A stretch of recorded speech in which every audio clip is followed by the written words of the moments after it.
Olá, amigos, bem-vindos ao nosso Cave Mais Fundo, nosso estudo de número 41. Lembrando que essa é uma iniciativa da Igreja Cristã Sal da Terra que se reúne no bairro Dom Almir, em Uberlândia, Minas Gerais. E a nossa intenção é, por meio dessa ferramenta, colaborar com você com a sua leitura e interpretação dos textos bíblicos para que você possa crescer e amadurecer como um filho, como um discípulo amado. Então, que Deus nos ajude nessa nossa jornada de trabalho, que sejamos conduzidos pelo seu Espírito Santo. Como sempre, a gente começa lendo e hoje não vai ser diferente. Nós veremos o capítulo 13, do verso 1 ao 52, ou seja, muito trabalho.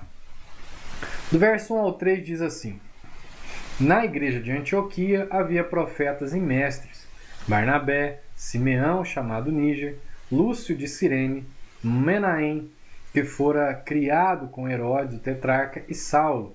Enquanto adoravam ao Senhor e jejuavam, disse o Espírito Santo: Separem-me Barnabé e Saulo para a obra a que os tenho chamado. Assim, depois de jejuar e orar, impuseram-lhes as mãos e os enviaram.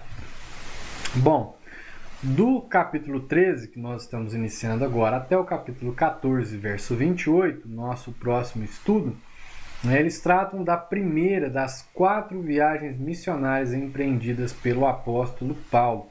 Eu queria só fazer uma recapitulação, né? Nós temos aí o que Jesus disse em Atos 1:8, que por meio das suas testemunhas, né, no poder do Espírito, o reino avançaria, chegaria ali a Jerusalém, a Judéia, eles seriam testemunhas em Jerusalém, na Judéia, na Samaria, até os confins da terra.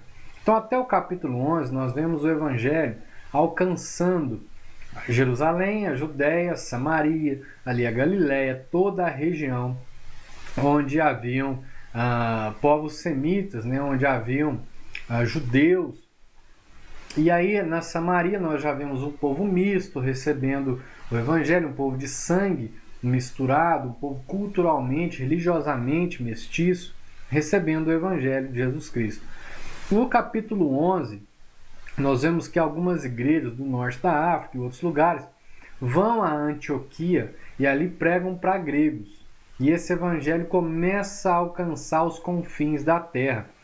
Né? Ali no capítulo 11, mostrando isso, Lucas mostrando isso, Barnabé, encarregado pelos apóstolos na igreja em Jerusalém, vai até Antioquia ver o que está acontecendo. Quando chega lá, fica muito alegre, anima os crentes daquele lugar e vai até Tarso buscar Saulo. Saulo passa com ele ali um tempo e eles estruturam a igreja em Antioquia.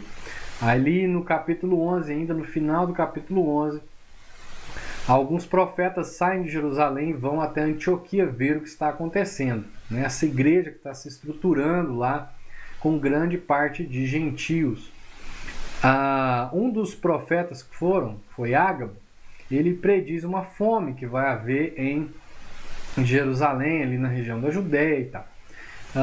A igreja levanta uma oferta para os irmãos que estão naquela região e entregam a responsabilidade para Saulo e Barnabé, que vão até Jerusalém, entregam para os líderes das igrejas, entregam essa oferta e retornam. E no finalzinho do capítulo 12 nós vemos que em seu retorno para Antioquia levam consigo João Marcos. João Marcos que vai participar aí também de parte dessa primeira viagem missionária, tá? Então, só para a gente poder se encaixar, lembrar aí do que aconteceu até aqui, ok? Então, conforme a promessa de Jesus, como eu disse lá de Atos 1:8, o Evangelho foi se expandindo em Jerusalém, na Judéia, Samaria, e lá no capítulo 11 nós vimos a chegada e estruturação em Antioquia, e agora nós veremos que a partir dali, ou seja, a igreja de Antioquia, né, ele se deslocou até os confins da terra. Então é muito importante a gente perceber essa estruturação da igreja de Antioquia, porque nós temos uma igreja judaica, né, uma igreja, um cristianismo que está totalmente ligado ainda à promessa do judaísmo, ali em Jerusalém, e agora nós vemos uma outra base da igreja se formando em Antioquia, que é uma base que vai servir de missão, que vai alcançar grande parte do povo gentio, né? Ou seja, fazer esse deslocamento, essa expansão, esse movimento, como eu disse, de continuidade e descontinuidade com a fé judaica. Então é a partir de Antioquia que a coisa rompe ainda mais, que o evangelho vai chegar a outros povos. Inclusive foi ali que foram chamados, né, pela primeira vez os do caminho de cristãos. E aí ali a gente vê um rompimento maior com essa questão do judaísmo e começa-se a mais claramente formar o que hoje nós conhecemos como cristianismo. Ok? Aqui tem um mapinha, nós vemos a igreja está aqui, Antioquia, nós vemos que tem muita região de Antioquia, Antioquia da Pisídia e Antioquia, são muitas Antioquias, tá? Então é aqui nessa região, olha, Jerusalém está aqui, Rio Jordão, Galiléia, região da Galiléia, né, tá aqui, Mar Morto e tal, e aqui subindo Antioquia. Então eles estavam aqui, daqui eles vão sair na sua primeira viagem missionária, vão vir para Salamina, em Chipre, na ilha de Chipre, depois para Pafos, que é a capital de Chipre, daqui eles vêm para Perge, eles vêm para Antioquia da Pisídia, e aqui nós vamos terminar o capítulo 13, né, com eles vindo aqui em Antioquia da Pisídia e saindo daqui indo em direção a Icônio, ok? Só para a gente poder perceber, ó, dar uma olhadinha, tá, em qual foi o trajeto que eles fizeram, a região onde eles alcançaram na sua primeira viagem missionária. Bom, eles estavam ali reunidos entre profetas e mestres. Vamos entender, né? Os profetas eram anunciadores da vontade de Deus, ou seja, eles eram pregadores. Então eles proferiam a vontade de Deus. Até o início da igreja, antes da formação do cânon das Escrituras, eles serviam de veículo de revelação direta e especial. Nós não tínhamos, então, Bíblia. Nós tínhamos o Antigo Testamento, tá? Mas nós não tínhamos o Novo Testamento. Os mestres eram aqueles que faziam essa conexão entre as promessas do Antigo Testamento e o cumprimento delas em Jesus. E os mestres ensinavam, aqueles que tinham essa facilidade pedagógica, né, de comunicação, de ensino e de formação dos outros, enquanto que os profetas tinham essa voz de revelação. Então eles funcionavam de forma conectada, né, juntos. Eles tinham por função a predição, exortação, os profetas. Função de predição, exortação, encorajamento, advertência e esclarecimento. Ou seja, de alguma forma o profeta também funcionava como um mestre. Então nós não faremos e não vemos essa separação das duas coisas nesse trecho, ok? Agora, como que funciona? Só para poder mencionar os profetas no dia de hoje. Nós vemos uma cessação, né? um término dessas profecias. Por quê? Porque agora nós temos tudo que é necessário para a salvação registrado nas Escrituras. Então, quem são os profetas hoje? Eles cumprem o mesmo propósito dos profetas de antigamente: anunciar, proclamar a vontade de Deus. A diferença é que hoje essa vontade, tudo que é necessário dessa vontade está registrado nas Escrituras. Portanto, um profeta, ele é alguém que expõe as Escrituras, expõe a vontade de Deus e a comunica. E ele faz isso como um mestre, ok? Quem eram esses homens? Aí também são citados alguns nomes, né? Nós vemos, por exemplo, o primeiro deles, Barnabé, que se a gente voltar lá em Atos, capítulo 4, verso 36, vai dizer que o nome dele era José, também conhecido por Barnabé, ou apelidado por Barnabé, que significa justo, né? Que significava aquele que animava, que inspirava. Então são vários significados aí para o nome de Barnabé que a gente vai ver lá. Ele era um levita, tá? Em Atos 4, não sei se você se lembra, está naquele momento onde ele é um dos que são colocados como exemplo, né? Que tendo uma terra, vende a terra e distribui ali entre os irmãos segundo as necessidades. Então esse é o Barnabé, ok? Nós vemos também Simeão, de apelido Níger, que significa negro. Então, provavelmente ele era da África, assim como nós vimos, né, que alguns do norte da África foram para Antioquia para poder pregar o evangelho lá e pregar o evangelho para os gregos. Nós vemos também Lúcio de Cirene, esse diz de onde ele era, né? Então Cirene que fica ali no norte da África, mais um africano aí na igreja de Antioquia. E Manaém ou Menahem, né? Como também pode ser pronunciado aí o seu nome, que segundo alguns estudiosos era irmão de criação de Herodes Antipas. Então foi criado junto com Herodes Antipas, tá? E por último nós vemos mencionado Saulo de Tarso, que nós já conhecemos. Nós vimos aí Lucas o introduzindo no final do capítulo 8, como aquele que aprovava o apedrejamento de Estevão, e no capítulo 9 Lucas registra a sua conversão. Sabemos várias coisas a respeito dele, e do capítulo 13 para frente, praticamente agora nós o veremos constantemente. Aqui nesse capítulo nós vamos ver também a mudança do nome, da forma como Lucas menciona antes Saulo e na metade desse capítulo para frente como Paulo, ok? Separem-me, isso foi o que o Espírito disse, né? Então ele falou por boca de profetas ali presentes, eles estavam em adoração a Deus, né? O Espírito instruiu que Saulo e Barnabé fossem separados para a viagem missionária. Eles impuseram então as mãos sobre eles, em sinal de separação para algo específico, e os enviaram em sua primeira viagem. Então a imposição de mãos tinha essa simbologia, esse significado. Olha, nós estamos pegando esses irmãos aqui, estamos separando eles, ou seja, há um reconhecimento da igreja, há um reconhecimento daqueles irmãos maduros na fé, profetas e mestres, separando do meio deles dois que são responsáveis por uma missão específica e estão fazendo isso em obediência, por entender do Espírito e em obediência ao Espírito. Ok? Versos 4 ao 12 dizem assim: enviados pelo Espírito Santo, desceram a Seleucia e dali navegaram para Chipre, ou seja, desceram para a região portuária, né, por terra até a região portuária, e foram para Chipre, então, em navio, em barco, né, pelo mar. Chegando em Salamina, como nós vimos, proclamaram a palavra de Deus nas sinagogas judaicas. João estava com eles como auxiliar. Viajaram para toda a ilha, por toda a ilha, até que chegaram a Pafos. Ali encontraram um judeu chamado Bar-Jesus, que praticava magia e era falso profeta. Ele era assessor do procônsul Sérgio Paulo. O procônsul, sendo homem culto, mandou chamar Barnabé e Saulo, porque queria ouvir a palavra de Deus. Mas Elimas, o mágico, esse é o significado do seu nome, opôs-se a eles e tentava desviar da fé o procônsul.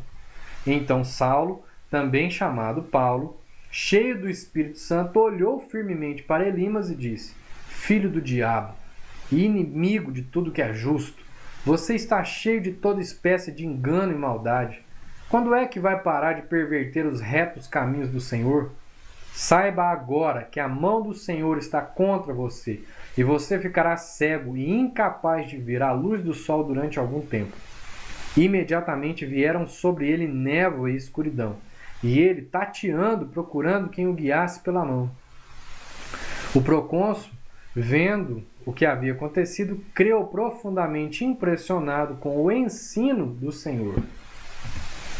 Bom, navegaram para Chipre, né? Então Saulo, Barnabé e João Marcos são os três que Lucas registra aí que estão presentes nessa viagem, né? João Marcos era o seu auxiliar. Esse auxiliar, o termo de auxiliar, era alguém que era um responsável, não como um hold de banda, né, que carrega os instrumentos, as bagagens, os cabos e tal. Não era simplesmente alguém que fazia isso, mas ele auxiliava ali no discipulado daqueles que criam. Ele auxiliava nos ensinos também. Então eles foram primeiramente para a região natal de Barnabé. Barnabé é natural de Chipre, né? Vão para a ilha de Chipre. Paulo, em suas viagens, ele sempre procurava pregar o evangelho para os judeus primeiro. Isso está lá registrado em Romanos 1,16, ele afirma isso, né?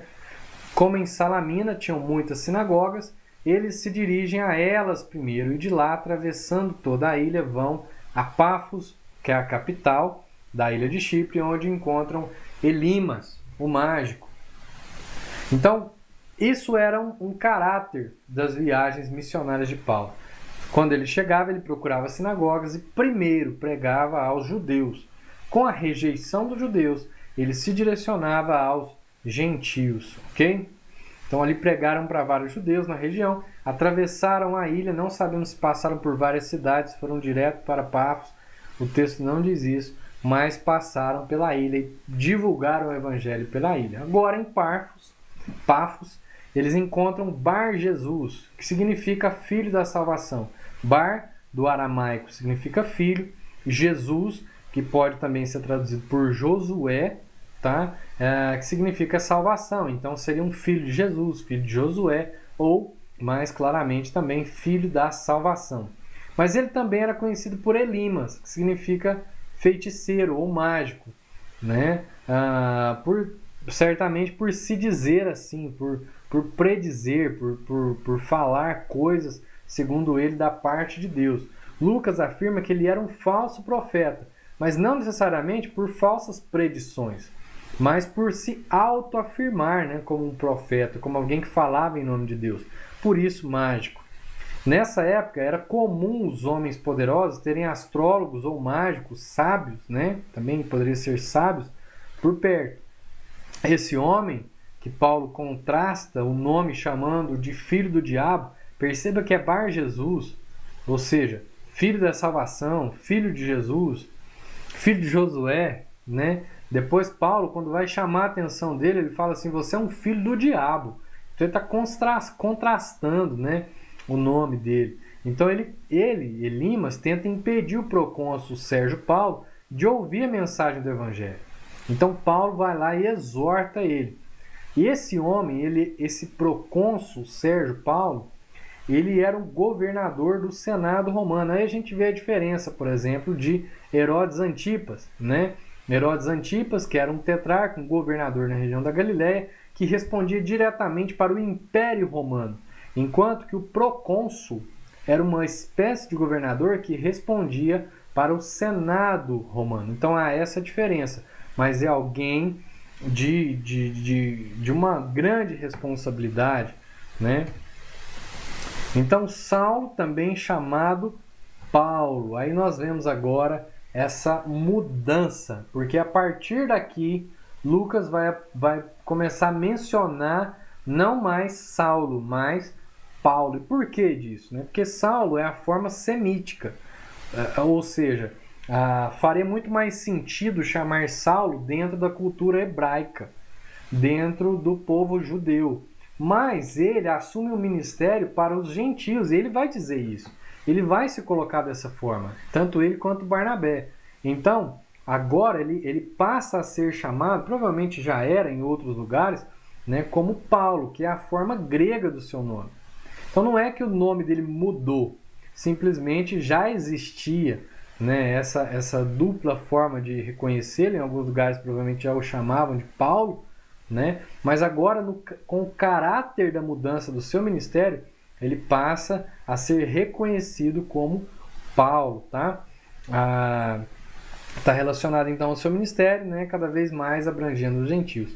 A partir de agora, Lucas só vai mudar isso, tem um lugarzinho no capítulo 15 e também em Atos, no capítulo 14, que está relacionado ao seu retorno a Jerusalém. Então perceba que Saulo ou Paulo é a mesma pessoa, não houve uma mudança de nome, não tem uma questão nessa do caráter, simplesmente está relacionada ao ministério, e quando ele está em Jerusalém é chamado de Saulo. Então é uma questão muito mais aí cultural nesse sentido, ok? Cheio do Espírito Santo. Em todo o ministério registrado por Lucas em Atos, os apóstolos ou homens e mulheres de Deus, né, como nós vemos aí em vários lugares, tanto homens quanto mulheres. Lucas principalmente relata a questão das mulheres. Os homens, como nós vimos aí, outros homens além dos apóstolos, né, que eram diáconos e tal, profetas, ou seja, homens e mulheres de Deus, eles são guiados pelo Espírito Santo. O discernimento que Paulo teve, o levou a confrontar fortemente a Elimas e declarar que a mão do Senhor estava contra ele. Então Paulo ele não fala nem em seu próprio nome, ele simplesmente diz o seguinte: você é o seu filho do diabo. Eu vou te dizer o seguinte, é a mão do Senhor quem está contra você. E ele só faz isso porque ele estava cheio do Espírito Santo. Então ele fala em nome de Deus porque estava cheio do Espírito Santo. E nesse imediato momento ele ficou cego. Algo parecido com o que havia acontecido com Paulo lá no caminho para Damasco, né? A partir desse acontecimento, o procônsul Sérgio Paulo passa a crer na mensagem do Evangelho e é o único governador cuja fé no Evangelho é mencionado no Novo Testamento. Nós não temos outro político de tal estirpe, né, de tal gabarito aí, né, que é mencionado como convertido, como quem crê na mensagem do Evangelho. Somente Sérgio Paulo, ok? E aí também outro negócio interessante que a gente pode observar no texto é que o ato, né, da cegueira e tal foi marcante na vida de Sérgio Paulo, mas o que o impressionou, segundo o texto, eu até faço questão de voltar, foi o ensino. Então veja que no finalzinho ele creu profundamente, impressionado com o ensino do Senhor. Então não foi simplesmente a manifestação de poder, mas foi a manifestação de poder acompanhada de um ensino claro, de qualidade, vinda de Paulo e Barnabé, ok? De Pafos, Paulo e seus companheiros navegaram para Perge, que nós vimos no mapa. Na Panfilha, né? Perge era na região da Panfilha. João os deixou ali e voltou para Jerusalém. De Perge prosseguiram até Antioquia na Pisídia. No sábado entraram na sinagoga e se assentaram.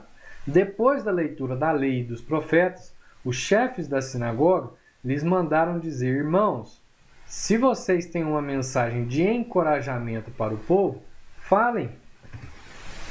Então João os deixou ali. Depois deles navegarem 210 quilômetros até Salamina, viajarem mais 145 pelo menos, né, porque nós não sabemos se passaram por outros lugares, até a capital Pafos e posteriormente navegarem para Perge. Em Perge, ou seja, João Marcos saiu com eles ali por terra até a região portuária, dali para Chipre, passou com eles toda a região de Chipre, saiu de Chipre, foi até Perge e lá não sabemos o que aconteceu. Lucas não menciona o que aconteceu, ele nos deixa no vão, né? Mas nós sabemos então que João Marcos os deixa e retorna para Jerusalém. Aí, lá no capítulo 15, os versos 37 e 38, nós vemos que Barnabé quer incluir João Marcos de novo na viagem, mas o Paulo fala assim, não vai. Então Paulo fica chateado com alguma coisa que aconteceu aí, e isso gera um certo mal-estar, né? O mínimo que a gente pode dizer é um mal-estar nessa situação. Então, isso aconteceu, agora nós não sabemos o porquê. Tá vendo? A Bíblia também nos deixa sem saber. Antioquia da Pisídia. Então, de Perge, João Marcos volta para Jerusalém e eles seguem em viagem até Antioquia da Pisídia. De Perge, né, vão até lá por terra.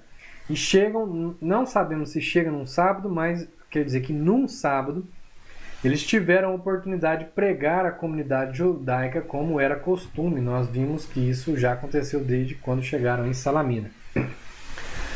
Pondo-se de pé, versos 16 ao 41. Pondo-se de pé, fez sinal com a mão e disse: Israelitas e gentios que temem a Deus, ouçam-me. O Deus do povo de Israel escolheu nossos antepassados e exaltou o povo durante a sua permanência no Egito. Com grande poder os fez sair daquele país e os aturou no deserto durante cerca de 40 anos. Ele destruiu 7 nações em Canaã e deu a terra delas como herança ao seu povo. Tudo isso levou cerca de 450 anos. Depois disso, ele lhes deu juízes até o tempo do profeta Samuel, o último juiz, né? Então, o povo pediu um rei.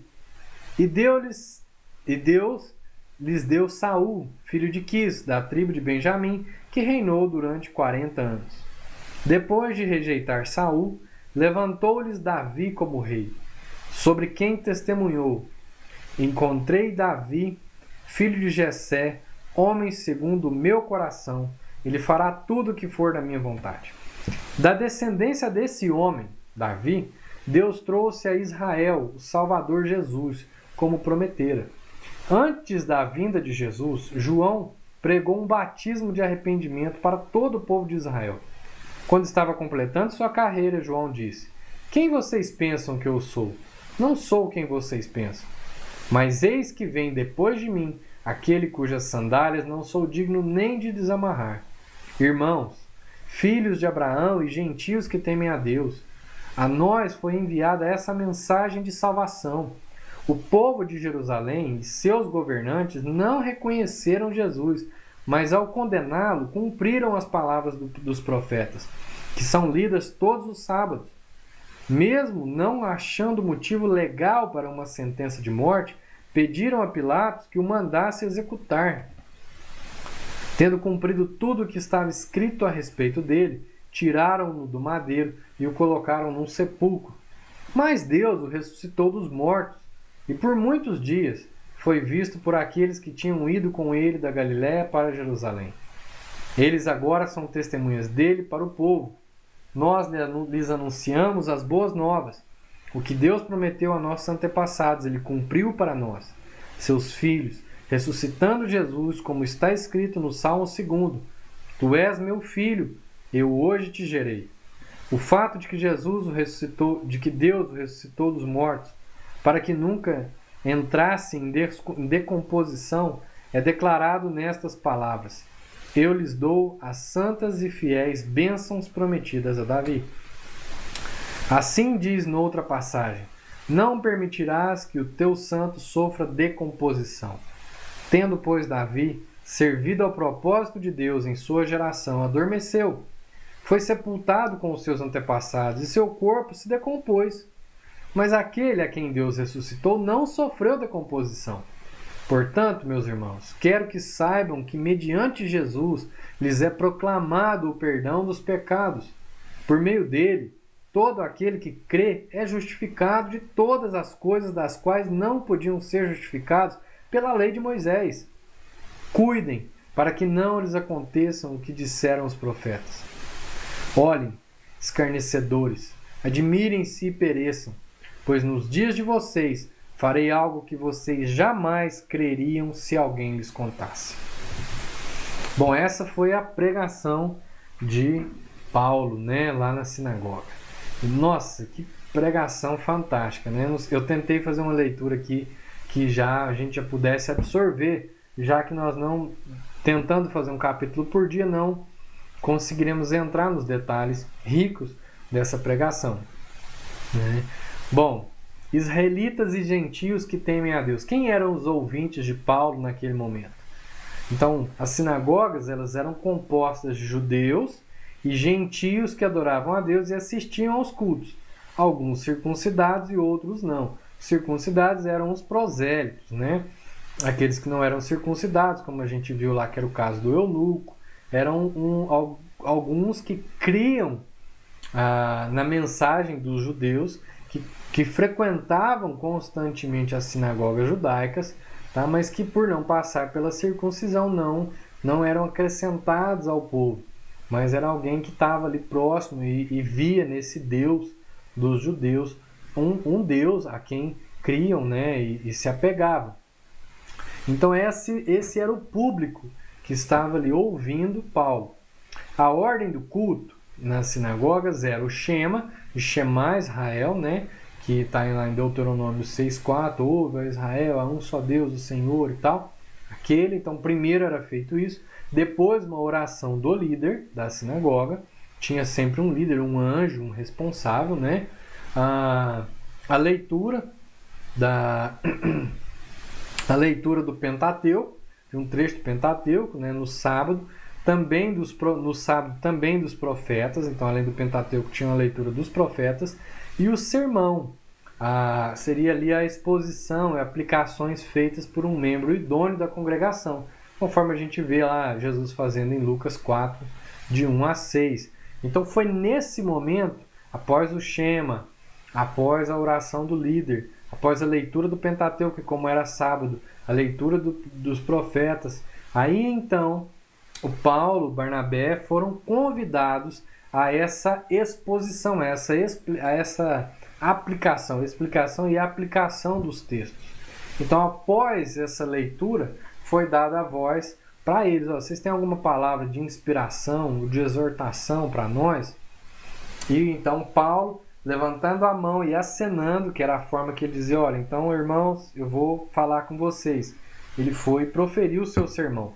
Então nós vamos ver que sermão, o que caracteriza esse sermão.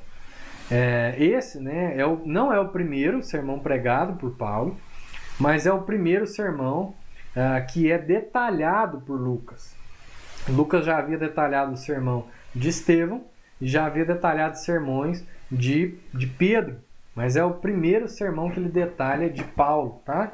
E é importante a gente perceber que a sua estrutura segue a mesma da pregação de Estevão e de Pedro, que são detalhados por Lucas, fazendo toda uma recapitulação histórica que apontava para a expectativa do Messias para depois afirmar que ele veio e que foi rejeitado pelos judeus, assim como deveria acontecer. É interessante só que a gente vê nessa pregação aí de Paulo que ele inclui na vinda do Messias, ele inclui não só os judeus, mas ele inclui também aqueles gentios que estão ouvindo ele. Isso é muito interessante e é um diferencial nessa mensagem dele. O final do sermão de Paulo e dos demais também termina da mesma forma, com uma exortação a crer em Jesus como Messias. Paulo ainda o exalta claramente como justiça acima da lei de Moisés, que é a acusação, né, que de alguma forma Estevão recebeu ali na sua mensagem também. Tá? Então esse é o caráter da pregação de Paulo, ok? Quando Paulo e Barnabé, versos 42 a 52, estavam saindo da sinagoga, ou seja, tinham terminado seu serviço, terminaram de pregar, o culto acabou, o povo os convidou a falar mais a respeito dessas coisas no sábado seguinte. Despedida a congregação, muitos dos judeus e estrangeiros piedosos, convertidos ao judaísmo, seguiram Paulo e Barnabé. Estes conversavam com eles, recomendando-lhes que continuassem na graça de Deus. No sábado seguinte, quase toda a cidade se reuniu para ouvir a palavra do Senhor. Quando os judeus viram a multidão, ficaram cheios de inveja e, blasfemando, contradiziam o que Paulo estava dizendo. Então Paulo e Barnabé lhes responderam corajosamente: era necessário anunciar primeiro a vocês a palavra de Deus, uma vez que a rejeitam e não se julgam dignos da vida eterna. Agora nos voltamos para os gentios. Pois assim o Senhor nos ordenou: eu fiz de você luz para os gentios, para que você leve a salvação até os confins da terra. Ouvindo isso, os gentios alegraram-se e bendisseram a palavra do Senhor, e creram todos os que haviam sido designados para a vida eterna. A palavra do Senhor se espalhava por toda a região, mas os judeus incitaram as mulheres piedosas e de elevada posição e os principais da cidade, e provocando perseguição contra Paulo e Barnabé, os expulsaram do seu território. Estes sacudiram o pó dos seus pés em protesto contra eles e foram para Icônio. Os discípulos continuavam cheios de alegria e do Espírito Santo. Fantástico isso aqui, né? Muito legal. Então, um convite para retornar. Acabou o culto e tal, né? O Paulo pregou lá. O povo ficou alegre e curioso. Alegre, né? Tinham gentios lá no meio que ouviram de uma forma diferente a pregação, a exposição, a aplicação, a pregação do Evangelho. Então eles ouviram isso e ficaram alegres, porque eles foram incluídos nessa questão. Né? Tanto que é muito interessante a gente observar aqui, eu queria frisar, né, que há uma orientação depois assim que termina essa pregação, a congregação é despedida e muitos judeus, então judeus também, e estrangeiros piedosos convertidos ao judaísmo, ou seja, aqueles que já criam nessa fé judaica, mas que eram gentios, seguiram o Paulo e o Barnabé, e esses, depois de conversar bastante com eles, preste atenção, insistiu, recomendou que eles continuassem na graça de Deus. Olha que legal, porque ele está dizendo o seguinte, lá no seu discurso, ele está exaltando Jesus como justiça acima dos ritos da lei, acima dos sacrifícios. Jesus foi um sacrifício de uma vez por todas para perdão de pecados. Ele é por meio dele que nós somos reconciliados com Deus de uma vez por todas. Essa é a graça. E agora ele está orientando essas pessoas, tanto judeus quanto gentios que criam, gentios piedosos, né, que permanecessem na graça, ou seja, que não voltassem para aquela lei, que não voltassem, que entendessem que aquela lei se cumpriu em Jesus e que agora é um tempo de graça. Ok? Então, essa é a exortação que eles fazem. E aí recebem um pedido para poder voltar, né, no sábado seguinte, porque aquele povo ficou alegre e curioso. Querendo compreender melhor o que ele havia dito, os convidaram para retornar então no sábado. A cidade quase toda foi para ouvir o que esses homens tinham a dizer. Foi muita gente. Por quê? Porque se espalhou, falou, gente, lá na igreja agora, lá na sinagoga, o cara está falando uns negócios muito doidos, diferentes, vamos lá para a gente poder entender. E uns foram convidando outros e a cidade foi em peso. Durante a semana, Paulo e Barnabé ensinaram os que estavam desejosos em aprender e os encorajaram a se manter firmes no Senhor, na graça do Senhor, né? Como vimos. Um convite à retirada. Então, no final do culto, eles foram convidados a retornar. Nesse retorno, essa sinagoga tinha liderança. A liderança da sinagoga aceitou eles de volta. A congregação pediu, a liderança aceitou de volta. Não, pode continuar ensinando. Ou seja, teve um convite para que eles retornassem à sinagoga. A cidade foi em peso e aconteceu o que nós vimos. Depois, quando estava cheio e tal, depois do que aconteceu foi um convite para eles ir embora, para eles se retirarem, né? Então, os líderes dos judeus ficaram enciumados, ficaram com inveja, né? É o que o texto diz, ao verem tantas pessoas interessadas em ouvir Paulo e Barnabé. Dos que ouviram e creram, o texto afirma que já estavam todos destinados para a vida eterna. Fantástico a gente observar isso também nesse texto, né? Os que ouviram e creram já estavam destinados, ou seja, há sempre uma apresentação de uma certa atividade para a fé. Eles creram. Quando diz que eles creram, está dizendo que eles agiram. Quer dizer que eles tiveram uma participação nisso, ou seja, eles creram. Mas o texto também diz claramente que eles não creram por si mesmos, mas eles só creram porque antes de tudo eles já estavam destinados, todos destinados para a vida eterna. Então por isso creram. Esse texto ele é fantástico em nos esclarecer isso de forma muito objetiva. Após a manifestação raivosa da liderança judaica, Paulo e Barnabé fazem a afirmação que conduzirá seu ministério daqui por diante, dizendo: era necessário anunciar primeiro a vocês a palavra de Deus, uma vez que a rejeitam e não se julgam dignos da vida eterna. Agora nos voltamos para os gentios. Por que eles não se consideram dignos para a vida eterna? Porque eles não creem na mensagem do Evangelho. Eles preferem permanecer com os seus ritos, com a sua obediência à lei, com os seus sacrifícios, com o seu mérito. Então, por isso, eles não reconhecem que são, como Paulo diz em Romanos 3, estão ali numa condição que não conseguem, por mais que possam fazer, alcançar a vida eterna, alcançar o perdão de Deus por si mesmos, mas dependem exclusivamente dos méritos conquistados por Cristo na cruz do Calvário e do poder de Deus na ressurreição de Jesus. Então, por negar isso, eles se consideram, que é o que o Paulo diz aqui, indignos da salvação de Deus. Ok? Então, diferentemente dos judeus, os gentios estavam sedentos e se mostravam felizes pela salvação oferecida em Jesus. Eles sim diziam, não, então a gente não dá conta mesmo, não é verdade. Nós dependemos somente de Jesus. Fiz de você luz para os gentios. Fazendo alusão a Isaías 49:6, né, eles aplicam o texto a eles mesmos em sua missão, afirmando que foram chamados para ser luz aos gentios. É muito interessante agora que Paulo vai fazendo isso constantemente. Ele vai catando textos do Antigo Testamento e vai encaixando. Tanto ele encaixa em Jesus, mostrando o cumprimento da profecia, quanto ele consegue encaixar nele e na igreja, como aqueles que dão seguimento, dão continuidade àquilo que é o propósito de Deus, ou seja, a vontade missionária de Deus para os seus filhos, para os seus discípulos, para a sua igreja.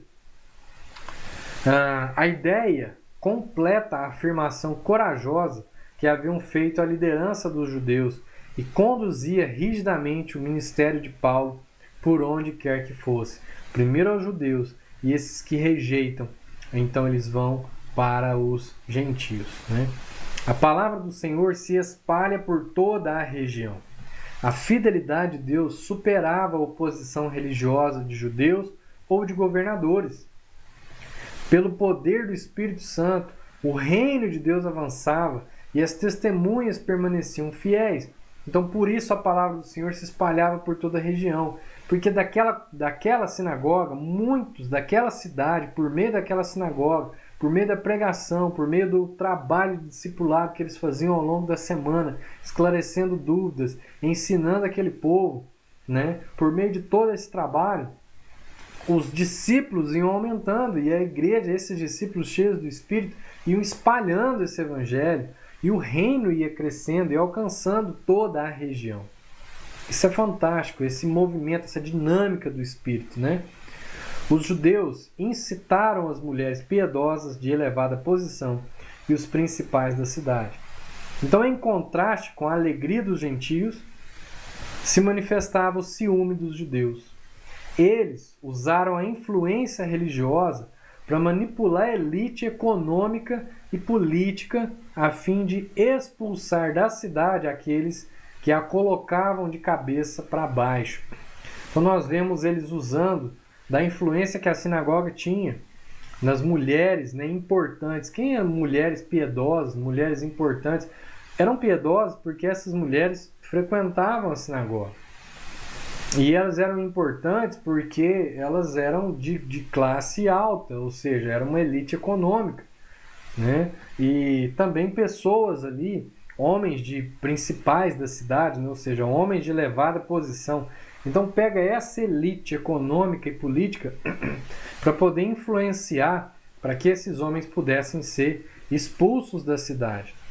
Saindo da cidade, em obediência a Jesus, foi Jesus quem mandou fazer isso, né, quando ele orientou os seus discípulos em missão, sacudiram a poeira dos pés em sinal de desprezo à liderança da cidade. Então o evangelho tinha chegado na cidade, muitos creram, então não era um desprezo às pessoas da cidade, mas a liderança da cidade, como liderança religiosa, principalmente, não recebeu o evangelho, né, mas mantinham em seus corações. Ainda assim, eles mantinham no seu coração, os discípulos que foram formados naquele lugar mantinham em seus corações a alegria pelo avanço do Evangelho e continuavam cheios do Espírito Santo. Bom, em síntese, o que nós vimos no estudo de hoje? Nós vimos a primeira viagem missionária de Paulo e Barnabé, em obediência à ordem do Espírito Santo, manifesta entre os profetas e mestres na cidade de Antioquia. Vimos também como Deus usou um falso profeta, Elimas, né, para manifestar seu poder e alcançar o procônsul Sérgio Paulo. O retorno inexplicável de João Marcos e a oportunidade de pregação na sinagoga em Antioquia da Psídia. A mensagem despertou interesse de muitos que pediram continuidade, o que despertou o ciúme dos líderes judeus. Nós vimos também como os líderes judeus usaram da influência religiosa para manipular a elite econômica e política em favor da expulsão dos missionários. E na prática, o que a gente aprende com isso? Bom, pelo menos 3 coisas. A primeira delas é que missões estão relacionadas à igreja local. Foca nisso. Missões estão relacionadas à igreja local. Tendo a igreja local, a autoridade para reconhecer, capacitar, separar e enviar, né? E cuidar dos seus missionários. Então essa igreja, como aquele grupo lá, aquela liderança, o que eles fizeram? Pegaram o seu melhor. Eles não pegaram quem estava desocupado. Eles pegaram os melhores. Eles pegaram Barnabé e Saulo. Tá? Pegaram eles, reconheceram que eram eles. Eles já eram homens capacitados, mas se não fossem, seriam então mais capacitados especificamente para a função que seriam desenvolvidas.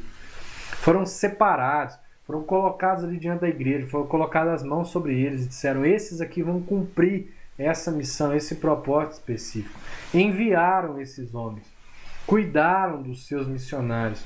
Nós vemos constantemente as igrejas cuidando de Paulo, cuidando daqueles que foram encaminhados, né, por elas, para alguma atividade específica.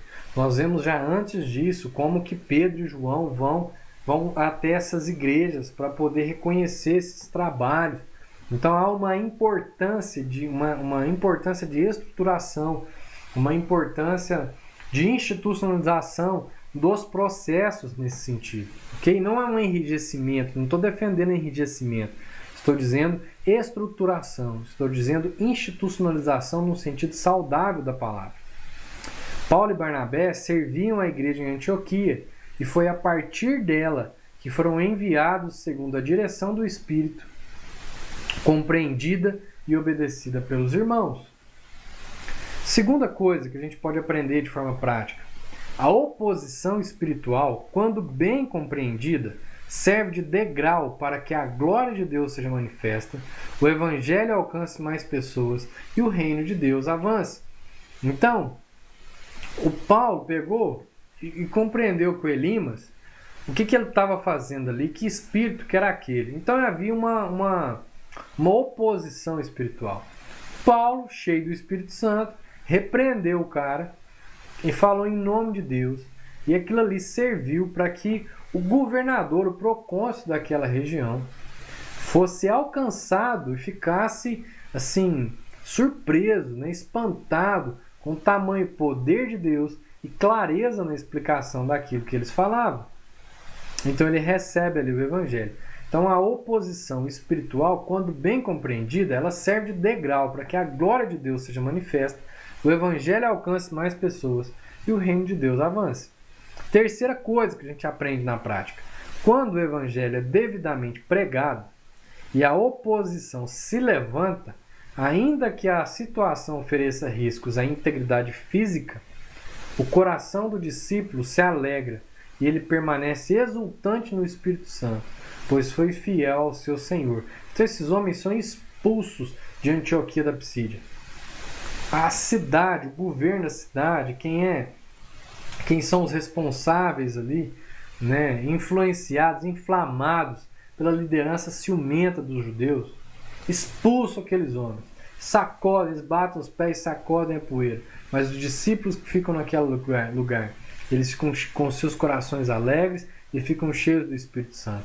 E aqueles que saem daquele lugar, saem com a sensação de dever cumprido, de que Deus então foi glorificado.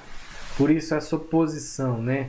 Quando o evangelho é devidamente pregado, essa oposição que se levanta, ainda que ofereça, como a gente vai ver ainda mais para frente, um risco à integridade física, o coração do discípulo se alegra e ele permanece exultante no Espírito Santo, pois foi fiel ao seu Senhor. Então há alegria porque ele permaneceu fiel. Na prática, essas 3 coisas eu espero ter contribuído aí com você, tá? Com essas explicações. Permanecemos firmes até a próxima segunda-feira às 19 horas, se o Senhor nos permitir. Se você curtiu, dá o seu joinha, compartilha aí com amigos, parentes, com quem você achar que essa mensagem vai abençoar. Se não está inscrito no nosso canal, se inscreva, tá bom? Isso é importante para nós, para divulgação desse evangelho, né, e dessas explicações. Se você quer adicionar, né, acrescentar, discordar, sei lá, colocar a sua opinião desde que ela seja pautada na Bíblia, tá bom? É sempre muito bem-vindo. Então, até lá, se o Senhor nos permitir.